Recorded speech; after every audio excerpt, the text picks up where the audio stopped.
অনেক দিন হয়ে গেছে ফ্যানে ভাতে খাওয়া হয়নি, তো আজকে ভাবলাম চলো ফ্যানে ভাতে করে নিই। ফ্যানে ভাতে করবো বলে ভাতটাকে আমাকে সিটি মারলে চলবে না, এর জন্য আজকে ভাতটাকে আমি সিটি মারিনি। আর ফ্যানে ভাতের সাথে সাথে দেখো কি কি আইটেম আমি করে নিয়েছি।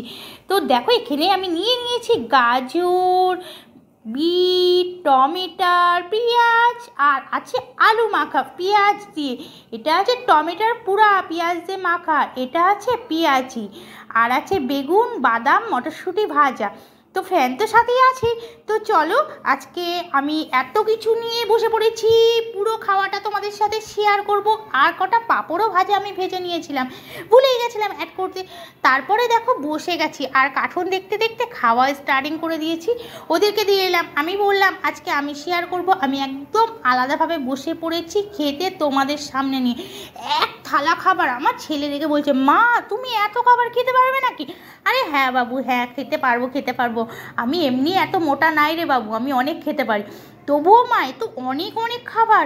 হ্যাঁ রে বাবা, অনেক খাবার জানি, চ না দেখি পুরোটা খেতে পারি নাকি।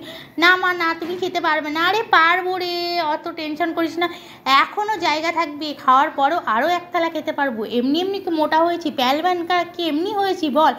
প্যালবান হওয়ার জন্যই তো এত এত খেতে হয়। অ্যাকচুয়ালি একসাথে খাই তো, তাই বুঝতে পারিস না। ঠিক আছে চ তাহলে দেখি, তুমি খাও পুরোটা, আমি ফ্রেন্ডদের সাথে তোমার ভিডিওটা শেয়ার করি। ঠিক আছে শেয়ার কর, আমি দেখ পুরোটা একদম শেষ করে দেবো। আর কাঁচা সবজি খেতেই মজাটাই আলাদা, তাই না বলো? কাঁচা সবজি খাও তাদের তো আর বলার কিছুই নেই না। এদিকে আমি কিন্তু ফোন দেখতে দেখতে খাচ্ছিলাম, একটু খেতে তো টাইম লাগবে বলো, অত চটপট করে কি খেতে পারি বলো? খাওয়ার জিনিস, খাওয়া যদি রয়ে শোয়ে না খাই তাহলে কি পেটে গিয়ে হজম হবে? খাওয়াটা একটু রয়ে শোয়ে দিতে হবে বাবা, আমাকে কেন খেতে দিতে গেলে একটু রয়ে শোয়ে দিতে হবে?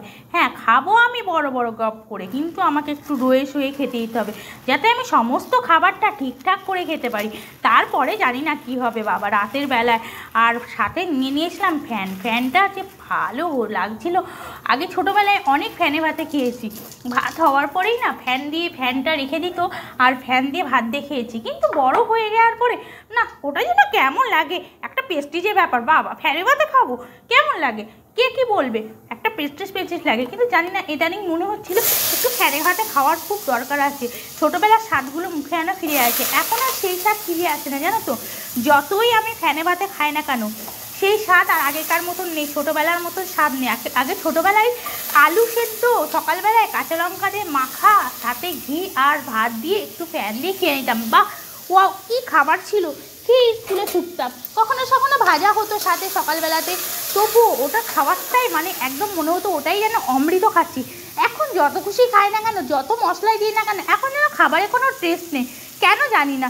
আগে একটা বেগুন ভাজলে বেগুনের টেস্টটাই আলাদা ছিল, এখন সেই টেস্টটা নেই, কেন জানি না। এখন খাবারের মধ্যে অনেক রকম ডিফারেন্স এসে গেছে, ছোটোবেলায় যে ডিফারেন্সটা ছিল না, ছোটোবেলায় খাবারগুলো এখনও যেন মুখে লেগে আছে, তার স্বাদটা যেন অন্যরকম। এখন যেহেতু সার অতিরিক্ত পড়ে যায় না, তাই খাবারের টেস্টটাই পুরো চলে গেছে। আর কি বলবো, ভিডিওটা তো পুরো শ্যুট করা হয়নি, থালাটা ওঠেইনি, আর আমি তো দেখিইনি। আমি জানি পুরো ভিডিওটাই শ্যুট হয়ে গেছে, ভিডিওটা পুরো শ্যুট হয়নি, কিন্তু আমি তো খাবারটা পুরো করে নিয়েছি। পুরো করেও আবার কিন্তু খাবার জন্য বসে গেছি আমি, যে পুরো খাবারটা খেয়েও। আর অনেকটা খাবার খেয়ে নিয়েছি, খাওয়ার পরে কিন্তু আমার কিন্তু পরে অস্বস্তিও লাগছিল। যাই হোক যেমনই লাগ, অনেকদিন পরে কিন্তু এত সুন্দর খাবার আমি খেলাম, যে ফ্যান দিয়ে আলু সেদ্ধ দিয়ে পেঁয়াজের সাথে বেগুন ভাজা দিয়ে, ওয়াও কি লেগেছে খেতে, দারুণ দারুণ। সাথে ছিল আবার কাঁচা লঙ্কা, তোমাদেরকে কি বলবো এত দারুণ লেগেছে। মানে আমি যেন মাছ মাংস খেয়ে যতটা না শান্তি পাই বা আদার্স জিনিস কি, আজকে ফ্যানে ব্যথা খেয়ে প্রচণ্ড শান্তি পেয়েছি, প্রচণ্ড। আর আমি খাবারটা কিন্তু একদম শান্তির সাথে খেয়েছি, তোমাদেরকে কি বলবো যে আজকে এত ভালো লাগছে। আর আমার ছেলে আর আমার বর কিন্তু আমার দিকে তাকিয়ে আছে হা করে, যে আমি কি করে খাচ্ছি। হ্যাঁ সত্যি, ওরা ওই এক খাবার খেয়েছে সেটার জন্য কথা না, কিন্তু ওরা ফ্যান দিয়ে খায়নি, ওরা ফ্যান খায়নি, আমি ফ্যানে ভাতে খেয়েছি, তাই ওরা তাকিয়ে আছে দেখছি আমি ফ্যানে ভাতে কীভাবে খাচ্ছি।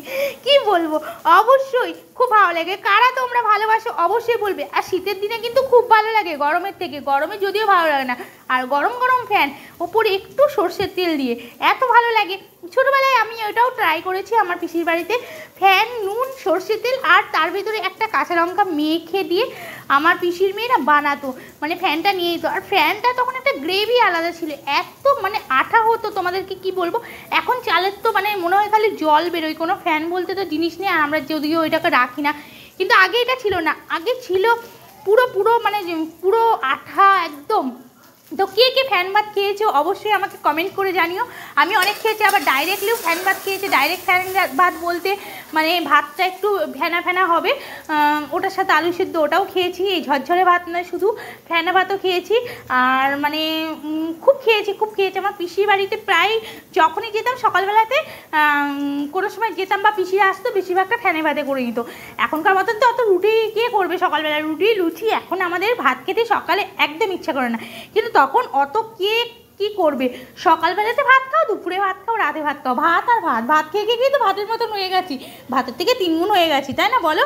ওকে চলো, ভিডিওটা এখানে শেষ করছি। ভালো লাগলে লাইক কমেন্ট শেয়ার করতে ভুলো না। আর আমার ফ্যানে ভাতেটা খাওয়াটা কেমন লাগলো অবশ্যই কিন্তু জানিও। চলো বাই বাই।